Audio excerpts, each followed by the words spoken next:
Hi, ഞാൻ doctor Juhi Das, QNB health കെയറിലെ homeopathic ഫിസിഷ്യനാണ്. ഇന്ന് ദിനം പ്രതി വൃക്ക രോഗികളുടെ എണ്ണം വർദ്ധിച്ചു വരികയാണ്. നമ്മുടെ ശരീരത്തിലെ ഏറ്റവും പ്രധാനപ്പെട്ട ഒരു അവയവമാണ് വൃക്ക എന്ന് പറയുന്നത്.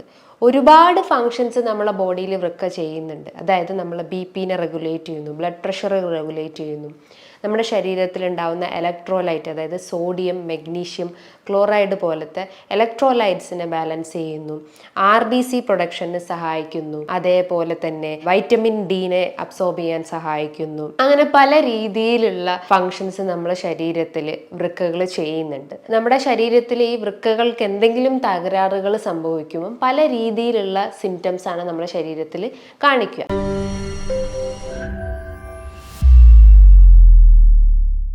ഈ റീനൽ ഫെയിലിയർ എന്ന് പറയുമ്പം അത് അക്യൂട്ട് റീനൽ ഫെയിലിയറും ഉണ്ട്, അതേപോലെ തന്നെ ക്രോണിക് റീനൽ ഫെയിലിയറും ഉണ്ട്.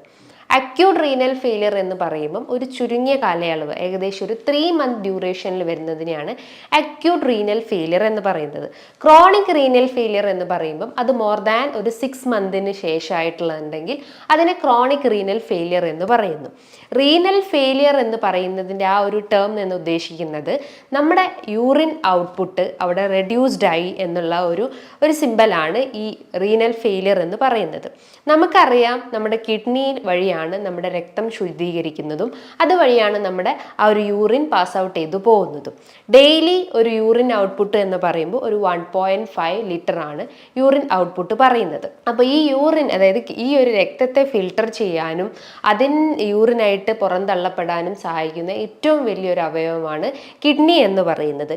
ഈ കിഡ്നിക്ക് എന്തെങ്കിലും ഒരു ഡാമേജ് സംഭവിക്കുമ്പോഴാണ് നമ്മുടെ യൂറിൻ ഔട്ട്പുട്ടിൽ ഉണ്ടാകുന്ന വേരിയേഷൻസ് കാണിക്കുന്നത്. ചില ആളുകൾക്ക് യൂറിൻ അവിടെ ഭയങ്കര കോൺസെൻട്രേറ്റഡ് ആയി പോകുന്നു, അല്ലെങ്കിൽ ഭയങ്കര ഒരു യെല്ലോയിഷ് ഡിസ്കളറേഷൻസ് കാണിക്കുന്നു. ചിലർക്ക് യൂറിനേറ്റ് ചെയ്യുമ്പോൾ ഭയങ്കര വേദന അനുഭവപ്പെടുന്നു, ഒരു ബേണിങ് സെൻസേഷൻ ഉണ്ടാവുന്നു, അതോടൊപ്പം തന്നെ ഒരു നടുവേദനേൻ്റെ പ്രശ്നങ്ങൾ ഉണ്ടാവുന്നു. അങ്ങനെ പല രീതിയിലായിട്ട് ഈ ഒരു യൂറിനറി സിംറ്റംസ് ഓരോ ആളുകളിലും അത് പ്രസൻറ്റ് ചെയ്യുന്നു. അപ്പോൾ അത് അക്യൂട്ട് റീനൽ ഫെയിലിയർ ആയാലും ക്രോണിക് റീനൽ ഫെയിലിയർ ആയാലും സിംറ്റംസ് ഓൾമോസ്റ്റ് സിമിലർ ആണെന്ന് നമുക്ക് പറയാം. അപ്പോൾ എന്തൊക്കെ കാരണങ്ങൾ കൊണ്ടാണ് ഇത്തരം കിഡ്നി ഡാമേജ് ഉണ്ടാവുന്നത്, അല്ലെങ്കിൽ ഈ ഒരു റീനൽ ഫെയിലിയർ ഉണ്ടാവുന്നത്? മെയിനായിട്ട് നമ്മളെ ബ്ലഡ് പ്രഷർ നമ്മൾ കൃത്യമായിട്ട് കൺട്രോൾ ചെയ്തിട്ടില്ലെങ്കിൽ, അല്ലെങ്കിൽ ഹൈപ്പർ ടെൻസീവ് ആയിട്ടുള്ള പേഷ്യൻസിലൊക്കെ ഈ റീനൽ ഫെയിലിയർ വരാനുള്ളൊരു ചാൻസസ് ഉണ്ട്. അതേപോലെ തന്നെ ഏറ്റവും പ്രധാനമായിട്ട്, ഏറ്റവും വില്ലനായിട്ട് വന്നിട്ടുള്ള ഒന്നാണ് പ്രമേഹം എന്ന് പറയുന്നത്. അതായത് ഡയബറ്റിസിൻ്റെ ഒരു കോംപ്ലിക്കേഷൻ ആയിട്ട് നമുക്ക് പറയാം ഡയബറ്റിക് നെഫ്രോപ്പതി എന്ന് പറയുന്നത്. ഡയബറ്റിക് നെഫ്രോപ്പതി എന്ന് പറയുമ്പം നമ്മുടെ വൃക്കകളെ തകരാറാക്കുന്ന, അല്ലെങ്കിൽ വൃക്കകൾ കംപ്ലീറ്റ് ആയിട്ട് നശിച്ചു പോകുന്ന ഒരവസ്ഥയാണ്. അതായത് യൂറിൻ ഔട്ട്പുട്ട് അവിടെ റെഡ്യൂസ്ഡ് ആണ്. അതുമൂലം നമുക്ക് ബാക്ക് ഏക്കിൻ്റെ പ്രശ്നങ്ങളും അതേപോലെ തന്നെ ക്ഷീണത്തിൻ്റെ പ്രശ്നങ്ങളും ഒക്കെ അനുഭവപ്പെടുന്നു. അപ്പം നമുക്ക് പറയാം ഏറ്റവും വില്ലനായിട്ടുള്ള ഒന്നാണ് ഈ പ്രമേഹം. ഈ പ്രമേഹം വന്നു കഴിഞ്ഞാൽ, അല്ലെങ്കിൽ ഇത്തരം ഷുഗർ പേഷ്യൻസിൽ കാണിക്കുന്ന ഒരു ബുദ്ധിമുട്ട് എന്ന് പറയുമ്പം അവർക്ക് റെക്കറൻ്റ് ആയിട്ട് യൂറിനേറ്റ് ചെയ്യാനുള്ള ഒരു പ്രശ്നങ്ങൾ വരുന്നു. അതായത് രാത്രി കാലങ്ങളിൽ ആ ഒരു യൂറിനെ പിടിച്ചു നിർത്താൻ പറ്റാത്തൊരവസ്ഥ വരുന്നു. ചില ആളുകൾക്ക് ബേണിങ് സെൻസേഷൻ ഉണ്ടാവും, ഒരു പുകച്ചിൽ പോലെയൊക്കെ ഫീൽ ചെയ്യുന്നു. ഈ ഒരു ഷുഗർ മോളിക്യൂൾസ് നമ്മളെ ബോഡിയിൽ ഇൻക്രീസ്ഡ് ആകുമ്പോൾ, അല്ലെങ്കിൽ ഗ്ലൂക്കോസിൻ്റെ ലെവൽ ഇൻക്രീസ് ആകുമ്പോൾ നമ്മുടെ കിഡ്നീൻ്റെ അകത്തുള്ള, അല്ലെങ്കിൽ കിഡ്നീൻ്റെ അകത്ത് സ്ഥിതി ചെയ്യുന്ന ഒരു സ്ട്രക്ചർ എന്ന് പറയുന്നത് ഗ്ലോമർലസ് എന്നാണ്.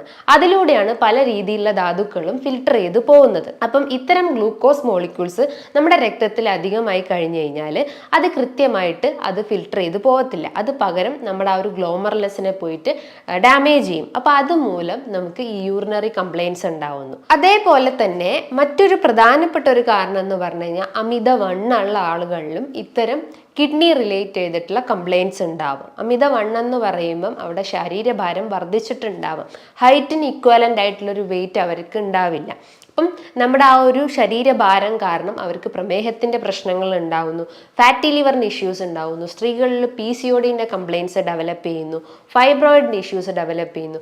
ഇതിൻ്റെയൊക്കെ റീസൺസ് എന്ന് പറഞ്ഞു കഴിഞ്ഞാൽ നമ്മുടെ ശരീരഭാരം വർദ്ധിക്കുന്നു, നമ്മൾ അമിതമായിട്ടുള്ള കൊഴുപ്പ് ഭക്ഷണങ്ങൾ കഴിക്കുന്നു, അമിതമായിട്ട് ജങ്ക് ഫുഡ്, പ്രോസസ്ഡ് ഫുഡിനെ ഫുഡിനെയൊക്കെ ഡിപ്പെൻഡ് ചെയ്യുന്നു, കൂടുതലായിട്ട് റിഫൈൻഡ് ഓയിൽസ് യൂസ് ചെയ്യുന്നു, കൃത്യമായ ഒരു കാലയളവിൽ നമ്മൾ ഭക്ഷണം കഴിക്കാതിരിക്കുന്നു.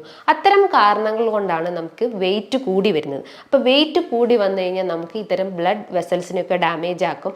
അതുമൂലം നമുക്ക് കിഡ്നി ഫെയിലിയർ വരാനുള്ള ഒരു ചാൻസസ് ഉണ്ട്. അതേപോലെ തന്നെ മറ്റൊരു പ്രധാനപ്പെട്ട ഒരു കാരണം എന്ന് പറഞ്ഞു കഴിഞ്ഞാൽ എന്തെങ്കിലും ടാബ്ലറ്റ്സ് അധികമായിട്ട് എടുക്കുന്ന, അല്ലെങ്കിൽ ഓവർ മെഡിക്കേഷൻസ്, ആൻറ്റി ഡിപ്രസൻസ് പോലത്തെ ടാബ്ലറ്റ്സ് അല്ലെങ്കിൽ ആൻറ്റാസിഡ്സ് പോലത്തെ ഇത്തരം ടാബ്ലറ്റ്സ് ഇങ്ങനെ ഡെയിലി ഒരു 500 mg അല്ലെങ്കിൽ 1000 mg ഹൈ ഡോസിലൊക്കെ നമ്മൾ കഴിക്കുകയാണെങ്കിലും ഇത്തരം കിഡ്നി കംപ്ലയിൻറ്റ്സ് ഡെവലപ്പ് ചെയ്യാനുള്ള ഒരു ചാൻസസ് ഉണ്ട്. അതേപോലെ തന്നെ ഒരു ജനറ്റിക് ഹിസ്റ്ററി ഉണ്ടെങ്കിൽ, നമ്മളെ ഗ്രാൻഡ് പാരൻസിനോ അല്ലെങ്കിൽ നമ്മളെ അച്ഛനോ അമ്മയ്ക്കോ ഒരു കിഡ്നി ഫെയിലറിൻ്റെ ഒരു ഹിസ്റ്ററി ഉണ്ടെങ്കിലും അതുമൂലവും നമുക്കൊരു കിഡ്നി ഫെയിലിയർ വരാനുള്ള ഒരു ചാൻസസ് ഉണ്ട്.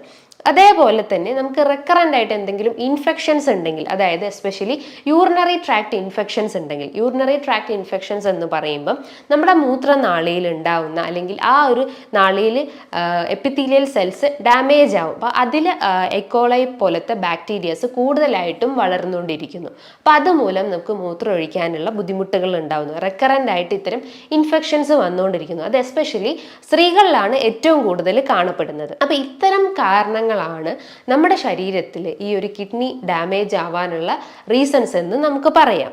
ഈ ഒരു അക്യൂട്ട് റീനൽ ഫെയിലിയർ ആവട്ടെ, ക്രോണിക് റീനൽ ഫെയിലിയർ ആവട്ടെ, അതിൻ്റെ ഒരു ട്രീറ്റ്മെൻറ്റ് പ്രൊസീജിയർ, ഒരു അലോപ്പത്തിക് ട്രീറ്റ്മെൻറ്റ് പ്രൊസീജിയർ എന്ന് പറയുമ്പം മെയിൻലി അവർ സർജറി സജസ്റ്റ് ചെയ്യും. അതേപോലെ തന്നെ ഡയാലിസിസ് ആണ് ചെയ്യാറ്.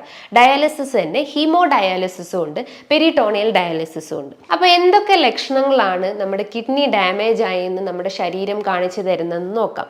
മെയിനായിട്ട് ഞാൻ പറഞ്ഞു, നമ്മുടെ കിഡ്നീൻ്റെ ഒരു ഫംഗ്ഷൻ എന്ന് പറഞ്ഞു കഴിഞ്ഞാൽ നമ്മുടെ യൂറിൻ ഔട്ട്പുട്ടിനെ മെയിൻറ്റെയിൻ ചെയ്യുന്നത്, അല്ലെങ്കിൽ രക്തത്തിനെ ഫിൽട്ടർ ചെയ്തിട്ട് യൂറിൻ ഔട്ട്പുട്ടിനെ മെയിൻറ്റെയിൻ ചെയ്യുന്നതാണ് കിഡ്നി ചെയ്യുന്നത്. അപ്പം ഒരു മെയിൻ ക്ലിനിക്കൽ ഫീച്ചേഴ്സ് അല്ലെങ്കിൽ ഒരു സിംറ്റം എന്ന് പറയുമ്പം നമ്മുടെ യൂറിൻ ഔട്ട്പുട്ട് അവിടെ റെഡ്യൂസ്ഡ് ആയിരിക്കും. ചില ആളുകൾക്ക് അത് ഇൻകോണ്ടിനൻസിൻ്റെ പ്രശ്നങ്ങൾ ഉണ്ടാവുന്നു. ഇൻകോണ്ടിനൻസ് എന്ന് പറയുമ്പോൾ ഇടയ്ക്കിടയ്ക്ക് മൂത്രമൊഴിക്കാനുള്ള ബുദ്ധിമുട്ടുകൾ ഉണ്ടാവുന്നു. അതേപോലെ ചിലർക്ക് ബേണിംഗ് പെയിൻ ഉണ്ടാവും, ഒരു പുകച്ചിൽ ഫീൽ ചെയ്യുന്നു. ചിലപ്പം മൂത്രം ഒഴിച്ചു കഴിഞ്ഞാൽ ഒരു വേദന അനുഭവപ്പെടാം. ചിലർക്ക് മൂത്രത്തിനോടൊപ്പം തന്നെ ഒരു ബേണിംഗ് ഫീലിംഗ് ഉണ്ടാവുന്നു. അതോടൊപ്പം തന്നെ അതിശക്തമായിട്ടുള്ളൊരു നടുവേദന അനുഭവപ്പെടുന്നു, ഒരു തലയ്ക്കൊരു ഹെവിനെസ് ഫീലിംഗ് ഉണ്ടാവുന്നു, ശരീരമാസകലം ഒരു വീക്ക്നെസ് ഫീലിംഗ് ഉണ്ടാവുന്നു, വെയിറ്റിൽ വേരിയേഷൻസ് കാണിക്കുന്നു. ചില ആളുകൾക്ക് വെയിറ്റിൽ വർധനവ് ഉണ്ടാവുന്നു, അതേപോലെ ചില ആളുകൾക്ക് വെയിറ്റ് കുറഞ്ഞു പോകുന്ന ഒരു പ്രശ്നങ്ങൾ ഉണ്ടാവുന്നു. അതേപോലെ മെയിൻ സിംറ്റംസ് എന്ന് പറയുന്നത് ഫേസ് നോക്കുകയാണെങ്കിൽ രാവിലെ എഴുന്നേറ്റിട്ട് അവർ ഫേസ് ഒക്കെ ഭയങ്കര പഫി ആയിട്ടിരിക്കുന്നു. എസ്പെഷ്യലി ഈ ഒരു റീജിയനൊക്കെ ഭയങ്കര ഒരു പഫി ഫീലിംഗ് ഉണ്ടാവുന്നു. അതേപോലെ കാലുകൾ നോക്കുവാണെങ്കിൽ ഭയങ്കര ഒരു എഡിമ ഫീലിംഗ്, അല്ലെങ്കിൽ ആംഗിൾ റീജിയൻ ഒക്കെ നോക്കുവാണെങ്കിൽ കാലിങ്ങനെ വീർത്തിരിക്കുന്ന പോലെ ഒരു നീര് വെച്ചൊരു ഫീലിംഗ് ഉണ്ടാവുന്നു. ജസ്റ്റ് ഒന്ന് പ്രസ് ചെയ്ത് നോക്കിക്കഴിഞ്ഞാൽ അവിടെ ഇങ്ങനെ ഒരു കുഴി പോലെ അനുഭവപ്പെടുന്നു. അതിനെ പിറ്റിക് എഡിമ എന്ന് പറയുന്നു. അങ്ങനെ പല രീതിയിലുള്ള സിംറ്റംസ് ആണ് ഇത്തരം കിഡ്നി പേഷ്യൻസ് വന്ന് പറയാറ്. അപ്പം മെയിനായിട്ട് ഒരു കിഡ്നി കംപ്ലയിൻസ് ഉള്ള ആളുകൾ ചെയ്യേണ്ട ഒരു ടെസ്റ്റ് എന്ന് പറയുമ്പോൾ റീനൽ ഫങ്ഷൻ ടെസ്റ്റ് ആണ്. അതിൻ്റെ അകത്ത് യൂറിയയുടെ അളവ് നമുക്ക് മനസ്സിലാക്കാൻ പറ്റും, യൂറിക് ആസിഡിൻ്റെ അളവ് മനസ്സിലാക്കാൻ പറ്റും, അതോടൊപ്പം തന്നെ ക്രിയാറ്റിൻ്റെ അളവും നമുക്ക് മനസ്സിലാക്കാൻ പറ്റുന്നതാണ്. ഒരു നോർമൽ വാല്യൂ അല്ലെങ്കിൽ ക്രിയാറ്റിൻ്റെ ഒരു നോർമൽ വാല്യൂ എന്ന് പറയുമ്പോൾ ഒരു 0.4 മുതൽ ഒരു 1.2 വരെയാണ് ഇതിൻ്റെ ഒരു നോർമൽ റേഞ്ച് വരുന്നത്. ഇന്ന് ഏറ്റവും കൂടുതൽ ക്രിയാറ്റിൻ രോഗികൾ വർദ്ധിച്ചു വരികയാണ്. അതിൻ്റെയൊക്കെ റീസൺസ് എന്ന് പറയുമ്പോൾ അവർ പ്രമേഹം കൺട്രോൾഡ് ആയിരിക്കില്ല, അതേപോലെ തന്നെ ഹൈപ്പർ ടെൻസീവ് പേഷ്യൻസും ആയിരിക്കും. അപ്പം ക്രിയാറ്റിനൊക്കെ കൺട്രോൾ ചെയ്യാനും അതേപോലെ തന്നെ യൂറിക് ആസിഡ് കൺട്രോൾ ചെയ്യാനും യൂറിയൊക്കെ ഒന്ന് കൺട്രോൾ ചെയ്യാൻ നമ്മൾ മെയിനായിട്ട് നമ്മൾ ഭക്ഷണ രീതികൾ തന്നെ മെയിനായിട്ട് ശ്രദ്ധിച്ചാൽ മതി. അതേപോലെ തന്നെ റീനൽ ഫെയിലിയർ പോലെ മറ്റൊരു മെയിൻ അസുഖമാണ് കിഡ്നീനെ ബാധിക്കുന്നത്, കിഡ്നി സ്റ്റോൺ അല്ലെങ്കിൽ റീനൽ കാൽക്കുലൈ എന്ന് പറയുന്നത്. ഇത് നമ്മുടെ പ്രസവ വേദനയേക്കാൾ അധികമായിട്ടുള്ള ഒരു വേദനയാണ്, അല്ലെങ്കിൽ പ്രസവ വേദന കഴിഞ്ഞു കഴിഞ്ഞാൽ ഏറ്റവും കൂടുതൽ വേദന അനുഭവിക്കുന്ന ഒരു അസുഖമാണ് കിഡ്നി സ്റ്റോൺ എന്ന് പറയുന്നത്. മെയിൻലി കാൽഷ്യം ഓക്സലേറ്റ് പോലത്തെ സ്റ്റോൺസ് ആണ് കിഡ്നീൻ്റെ അകത്ത് ഡെപ്പോസിറ്റ് ചെയ്യുന്നത്. അതേപോലെ യൂറിക് ആസിഡ് സ്റ്റോൺസും കിഡ്നീൻ്റെ അകത്ത് അല്ലെങ്കിൽ കിഡ്നീൻ്റെ ഒരു കോർട്ടസിൻ്റെ അകത്ത് ഡെപ്പോസിറ്റ് ചെയ്യാനുള്ള ഒരു ചാൻസസ് ഉണ്ട്. അതിൻ്റെയൊക്കെ റീസൺ അല്ലെങ്കിൽ ഇത്തരം സ്റ്റോൺ ഫോം ചെയ്യാനുള്ള കാരണങ്ങൾ എന്ന് പറയുമ്പം മെയിനായിട്ട് അവരുടെ ഭക്ഷണത്തിൽ ഉണ്ടാകുന്ന പ്രോട്ടീൻ ഇൻടേക്ക് ആണ്, അല്ലെങ്കിൽ അവരുടെ ബോഡിയിൽ കൂടുതലായിട്ടും പ്രോട്ടീൻ്റെ ആ ഒരു കണ്ടന്റ് വർദ്ധിച്ചു വരുന്നു, അല്ലെങ്കിൽ പ്രോട്ടീൻ മെറ്റബോളിസം അധികമാവുമ്പോഴാണ് ഇത്തരം സ്റ്റോൺ ഫോർമേഷൻ നമ്മളെ ബോഡിയിൽ ഉണ്ടാവുന്നത്. ഇത് ഏറ്റവും കൂടുതൽ പെയിൻഫുൾ ആയിട്ടുള്ള ഒരു കണ്ടീഷനാണ്. ചില ആളുകൾക്ക് നടുവേദന അനുഭവപ്പെടും. ആ വേദന ഇങ്ങനെ കാലുകളിലേക്കൊക്കെ ഇറങ്ങി, അതായത് റേഡിയേറ്റ് ചെയ്തിട്ട് വേദന ഇങ്ങനെ കാലിലേക്ക് ഇറങ്ങി വരാനുള്ള ഒരു ചാൻസസ് ഉണ്ട്. അപ്പം നമുക്ക് മനസ്സിലാക്കാം നമ്മുടെ കിഡ്നിയിൽ എന്തോ ഒരു ഡിസ്ട്രക്ഷൻ അല്ലെങ്കിൽ ഒരു ഡിസ്റ്റർബൻസ് സംഭവിച്ചിട്ടുണ്ടെന്ന്. നമ്മുടെ മൂത്രം ഭയങ്കരമായിട്ട് ഒരു ഡിസ്കളറേഷൻസ് ഉണ്ടാവുന്നു, എസ്പെഷ്യലി ഒരു ബ്രിക്ക് റെഡ് കളർ ഫീൽ ചെയ്യുകയാണെങ്കിൽ നമുക്കറിയാം നമ്മുടെ കിഡ്നി ഡാമേജ്ഡ് ആയിട്ടുണ്ടെന്ന്. അതായത് ഒന്നെങ്കിൽ കിഡ്നി സ്റ്റോൺ ഇഷ്യൂസ് ഉണ്ടാവാം, അല്ലെങ്കിൽ റീനൽ ഫെയിലർ പ്രശ്നങ്ങൾ, അല്ലെങ്കിൽ നെഫ്രൈറ്റിസ്, നെഫ്രോട്ടിക് പോലത്തെ പല രീതിയിലുള്ള കണ്ടീഷൻസ് നമ്മളെ കിഡ്നിയെ എഫക്ട് ചെയ്തിട്ടുണ്ടെന്ന് മനസ്സിലാക്കാം. ഹെമറ്റൂറി അല്ലെങ്കിൽ ഒരു ബ്ലഡി യൂറിൻ ആണെങ്കിൽ നമുക്ക് മനസ്സിലാക്കാം നമ്മുടെ കിഡ്നീൻ്റെ അകത്ത് സ്റ്റോൺ ഫോർമേഷൻ സംഭവിച്ചിട്ടുണ്ടെന്ന്. അതോടൊപ്പം തന്നെ അതിശക്തമായിട്ടുള്ളൊരു വീക്ക്നെസ് അനുഭവപ്പെടാം, അതിശക്തമായിട്ടുള്ളൊരു നടുവേദന അനുഭവപ്പെടാം, സ്കിന്നിൽ ഭയങ്കരമായിട്ടൊരു ഡ്രൈനെസ് ഫീലിംഗ് ഉണ്ടാവും, അതിശക്തമായിട്ടുള്ളൊരു ചൊറിച്ചിലുണ്ടാവും, ചിലപ്പോൾ റാഷസ് ഒന്നും അല്ലെങ്കിൽ ഒരു ഇറപ്ഷൻസ് ഒന്നും നമ്മളെ ബോഡിയിൽ ഉണ്ടാവുന്നില്ല, പക്ഷേ അൺനെസസറി ആയിട്ട് നമുക്ക് ഇങ്ങനെ ഒരു ഇച്ചിങ്ങിൻ്റെ പ്രശ്നങ്ങൾ ഉണ്ടാവുന്നു. അതേപോലെ തന്നെ നമുക്ക് ഓക്കാനും ഛർദി പ്രശ്നങ്ങൾ ഉണ്ടാവുന്നു. ക്രിയാറ്റിൻ പേഷ്യൻസിൽ ഏറ്റവും കോമൺ ആയിട്ടുള്ള ഒരു ബുദ്ധിമുട്ട് എന്ന് പറഞ്ഞാൽ ഇത്തരം ഗ്യാസ് ട്രബിൾസ് ആണ്. ചില ഫുഡ് കഴിച്ചു കഴിഞ്ഞാൽ അവർക്ക് ഈ ഓക്കാനം പോലത്തെ ഫീലിങ്സ് ഉണ്ടാവുന്നു. ഫുഡ് അവരുടെ സ്റ്റൊമക്കിൽ ജസ്റ്റ് ഒന്ന് ടച്ച് ചെയ്താൽ തന്നെ അവർക്ക് പെട്ടെന്ന് വൊമിറ്റ് ചെയ്യാനുള്ളൊരു ഫീലിംഗ് ഉണ്ടാവുന്നു. ഫുഡ് കഴിച്ച് അങ്ങനെ തന്നെ അത് വൊമിറ്റ് ചെയ്ത് പോകാനുള്ള ഒരു ചാൻസസ് ഉണ്ട്. കാലുകൾ നോക്കുമ്പോൾ ഭയങ്കര ഒരു നീര് ഫീൽ ചെയ്യുന്നു, ജസ്റ്റ് ഒന്ന് പ്രസ് ചെയ്ത് കഴിഞ്ഞാൽ ഒരു നീർക്കെട്ടിൻ്റെ പ്രശ്നങ്ങൾ ഉണ്ടാവുന്നു. അങ്ങനെ പല രീതിയിലായിട്ട് നമ്മൾ ഓരോ സിസ്റ്റത്തിനെയും എഫക്റ്റ് ചെയ്യുന്ന അല്ലെങ്കിൽ ഓരോ ബോഡി പാർട്സിനെയും ഇത്തരം സിംറ്റംസ് കാണിക്കുന്നുണ്ടെങ്കിൽ നമുക്ക് മനസ്സിലാക്കാം നമ്മുടെ കിഡ്നി അവിടെ തകരാറിലായിട്ടുണ്ടെന്ന്. അപ്പം നമ്മൾ എപ്പോഴും ശ്രദ്ധിക്കേണ്ടത് നമ്മളെ ഭക്ഷണ രീതികൾ തന്നെയാണ്. ജസ്റ്റ് ഒരു മെഡിസിൻസ് എടുത്തു കഴിഞ്ഞാൽ അതിനൊരു താൽക്കാലികമായിട്ടുള്ളൊരു ശമനം മാത്രമേ നമുക്ക് ഉണ്ടാവുള്ളൂ. അപ്പം നമ്മൾ ശ്രദ്ധിക്കേണ്ട കാര്യങ്ങൾ എന്ന് പറയുമ്പോൾ ഭക്ഷണത്തിൻ്റെ അകത്ത് പ്രോട്ടീൻ്റെ അളവ് കഴിവതും കുറയ്ക്കാൻ ശ്രമിക്കുക, അല്ലെങ്കിൽ ഓക്സലേറ്റ് കണ്ടന്റ് അടങ്ങിയിട്ടുള്ള ഭക്ഷണങ്ങൾ കഴിവതും കുറയ്ക്കാൻ ശ്രമിക്കുക. അപ്പോൾ എന്തൊക്കെയാണ് ഈ ഓക്സലേറ്റ് അടങ്ങിയിട്ടുള്ള ഭക്ഷണങ്ങൾ? ചോക്ലേറ്റ്സ്, നട്ട്സ്, അതേപോലെ തന്നെ ബദാം, അതിൻ്റെ അകത്തൊക്കെയാണ് കൂടുതലായിട്ടും ഓക്സലേറ്റ് കണ്ടന്റ് ഉള്ളത്. അപ്പോൾ അത്തരം ഫുഡ് ഐറ്റംസ് നമ്മൾ കഴിവതും കട്ട് ചെയ്യാൻ ശ്രമിക്കുക. ഇനിയിപ്പോൾ കിഡ്നി സ്റ്റോൺ സിവിയർ ആയിട്ടുള്ള ഒരു സ്റ്റേജ് അല്ലെങ്കിൽ ഒരു 4 mm കൂടുതലായിട്ട് സ്റ്റോണിൻ്റെ സൈസ് ഉണ്ടെങ്കിൽ നിങ്ങളൊരു ഡോക്ടറുടെ നിർദ്ദേശപ്രകാരം മെഡിസിൻസ് എടുക്കേണ്ടതാണ്. ഒരു 2 mm അല്ലെങ്കിൽ 3 mm ഒക്കെ ആണെങ്കിൽ നമ്മൾ ആ ഒരു ഭക്ഷണ രീതിയിലൂടെ തന്നെ, അല്ലെങ്കിൽ നമ്മൾ ആ ഒരു വാട്ടർ ഇൻടേക്ക് മെയിൻറ്റെയിൻ ചെയ്താൽ തന്നെ അത് യൂറിനിലൂടെ അത് പാസ് ഔട്ട് ചെയ്തു പോകും. അപ്പോൾ എത്ര ഗ്ലാസ് വെള്ളം കുടിക്കുമെന്ന് പല ആളുകളും ചോദിക്കാറുണ്ട്. ഒരു 10 to 12 ഗ്ലാസ് വെള്ളം നിങ്ങൾക്ക് കുടിക്കാൻ പറ്റുന്നതാണ്.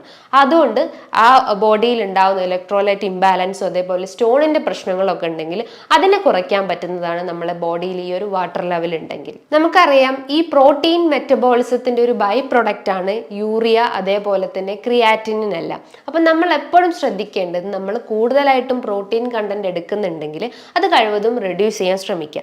കാരണം യൂറിക് ആസിഡ് ഒക്കെ ഒരു പ്രോട്ടീൻ്റെ ഒരു ബൈ പ്രൊഡക്റ്റ് ആണെന്ന് ഞാൻ പറഞ്ഞു. അപ്പോൾ യൂറിക് ആസിഡ് നമ്മുടെ ശരീരത്തിൽ അധികമായി കഴിഞ്ഞാൽ അത് ജോയിൻസിലൊക്കെ പോയി ഡിപ്പോസിറ്റ് ചെയ്യും. അതായത് മോണോസോഡിയം ക്രിസ്റ്റൽസിൻ്റെ രൂപത്തിലായിട്ട് നമ്മളെ ജോയിൻറ്റ് സ്പേസിലൊക്കെ പോയി അത് ഡിപ്പോസിറ്റ് ചെയ്യും. അപ്പോൾ അതുമൂലം നമ്മുടെ കൈകാലുകളൊക്കെ വീർത്ത് വരും. എസ്പെഷ്യലി തള്ളവിരലൊക്കെ ഭയങ്കരമായിട്ട് സ്വെല്ലിങ് ഉണ്ടാവുന്നു, നീർക്കെട്ടിൻ്റെ പ്രശ്നങ്ങൾ ഉണ്ടാവുന്നു, ഭയങ്കര ഒരു വേദന അനുഭവപ്പെടുന്നു. ജസ്റ്റ് ഒന്ന് പ്രസ് ചെയ്ത് കഴിഞ്ഞാൽ അവർക്കൊരു വേദന അനുഭവപ്പെടാറുണ്ട്. അപ്പോൾ അതിൻ്റെയൊക്കെ ഒരു കാരണം എന്ന് പറഞ്ഞു കഴിഞ്ഞാൽ നമ്മൾ കഴിക്കുന്ന പ്രോട്ടീൻ അടങ്ങിയിട്ടുള്ള ഭക്ഷണങ്ങൾ, എസ്പെഷ്യലി ആനിമൽ പ്രോട്ടീൻസ് ആണ്. ആനിമൽ പ്രോട്ടീൻസ് എന്ന് പറയുമ്പോൾ റെഡ് മീറ്റ്, ചുവന്ന മാംസം, അതായത് പോർക്ക്, ബീഫ്, മട്ടൻ പോലത്തെ ഇത്തരം ചുവന്ന മാംസങ്ങളിലാണ് ഇത്തരം പ്രോട്ടീൻസ് അളവ് കൂടുതലായിട്ടുള്ളത്. നിങ്ങൾക്ക് പ്രോട്ടീൻസ് എടുക്കാം, ഒരു ലീൻ പ്രോട്ടീൻസ് നിനക്ക് എടുക്കാൻ പറ്റുന്നതാണ്. അതായത് ചിക്കൻ അത് നിങ്ങൾക്ക് എടുക്കാൻ പറ്റുന്നതാണ്. അതേപോലെ തന്നെ ഫിഷ് ഐറ്റംസ്, അതിൻ്റെ അകത്തൊക്കെ ലീൻ പ്രോട്ടീൻസ് ആണുള്ളത്. അപ്പോൾ അത്തരം ലീൻ പ്രോട്ടീൻസ് നിങ്ങളുടെ ഡയറ്റിൽ ഉൾപ്പെടുത്തുന്നതുകൊണ്ട് കുഴപ്പമൊന്നുമില്ല. അതേപോലെ നിങ്ങൾ ഒഴിവാക്കേണ്ട ഒരു ഭക്ഷണങ്ങൾ എന്ന് പറയുമ്പോൾ, അല്ലെങ്കിൽ ശ്രദ്ധിക്കേണ്ട ഒരു കാര്യം എന്ന് പറയുമ്പോൾ, സാൾട്ടിൻ്റെ ഇൻടേക്ക് കഴിവതും കുറയ്ക്കാൻ ശ്രമിക്കുക. കാരണം ഇലക്ട്രോലൈറ്റ് ഇംബാലൻസ് ആവും, നമുക്ക് ഹൈപ്പർ ടെൻഷൻ്റെ പ്രശ്നങ്ങൾ ഉണ്ടാവുന്നു. അപ്പോൾ എപ്പോഴും സാൾട്ടിൻ്റെ അളവ് കഴിവതും കുറയ്ക്കാൻ ശ്രമിക്കുക. മിതമായ രീതിയിലൊരു എക്സസൈസ് മെയിൻറ്റെയിൻ ചെയ്യാൻ ശ്രമിക്കുക. അതേപോലെ തന്നെ ആൽക്കഹോളിക് അഡിക്ഷൻസോ അല്ലെങ്കിൽ സ്മോക്കിംഗ് അഡിക്ഷൻസോ ഒക്കെ ഉണ്ടെങ്കിൽ അത് കഴിവതും കുറയ്ക്കാൻ ശ്രമിക്കുക.